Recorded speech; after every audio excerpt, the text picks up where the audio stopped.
ফের উত্তাল ভারতের উত্তর পূর্বাঞ্চলীয় মণিপুর রাজ্য।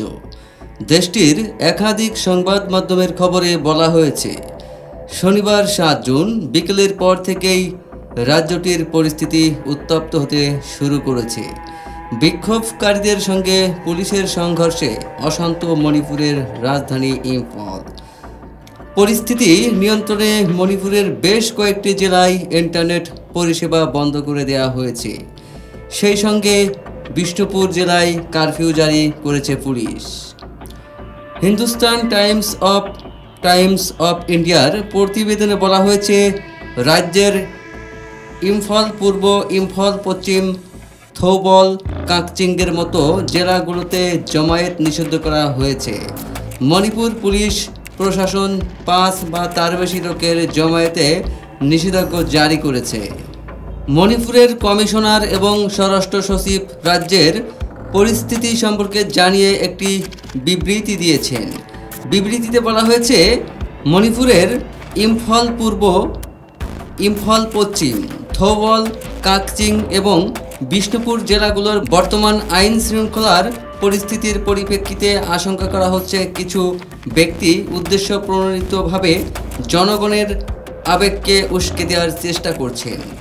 বিবৃতিতে আরও বলা হয়েছে, হিংসাত্মক বক্তব্য এবং ভিডিও ছড়াতে সামাজিক যোগাযোগ মাধ্যম ব্যবহার করতে পারেন বলে মনে হচ্ছে। এতে মণিপুরের আইন শৃঙ্খলা পরিস্থিতির ওপর গুরুতর প্রভাব পড়তে পারে। এ নিয়ে আগামী ৫ দিন ইন্টারনেট পরিষেবা বন্ধ রাখার সিদ্ধান্ত নেওয়া হয়েছে। আনন্দবাজার বলছে, নতুন করে পরিস্থিতি খারাপ হওয়ার সূত্রপাত ঘটে আরামবাই, টেঙ্গল সহ মেইতেই গোষ্ঠীর ৫ জনের গ্রেপ্তারের খবর প্রকাশ্যে আসার পর। অভিযোগ, মেইতেই গোষ্ঠীর বেশ কয়েকজন পশ্চিম ইম্ফলের কোয়াকৈথল পুলিশ পোস্টে হামলা চালায়। এরপরেই তাদের গ্রেপ্তার করা হয়েছে। গ্রেপ্তারের খবর প্রকাশ্যে আসার পর অবিলম্বে তাদের মুক্তির দাবিতে বিক্ষোভ শুরু হয়। বিক্ষোভকারীরা রাস্তায় টায়ার জ্বালায় এবং অনেক রাস্তা ব্লক করে দেয়।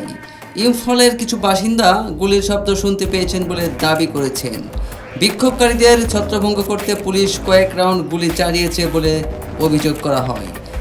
দুই পক্ষের ধস্তাধস্তিতে ২ সাংবাদিক সহ ৩ জন আহত হন। এরপরেই রাজ্যটির বিভিন্ন স্থানে অশান্তির আগুন ছড়াতে শুরু করে। এনডিটিভি জানিয়েছে, আরামবাই টেঙ্গলের প্রধান নেতা কানন সিংহের মুক্তির দাবিতে একদল যুবক নিজের শরীরে পেট্রোল ঢেলেছে। তার মুক্তি না দিলে তারা নিজেকে জ্বালিয়ে দেবে বলে হুমকি দিচ্ছেন।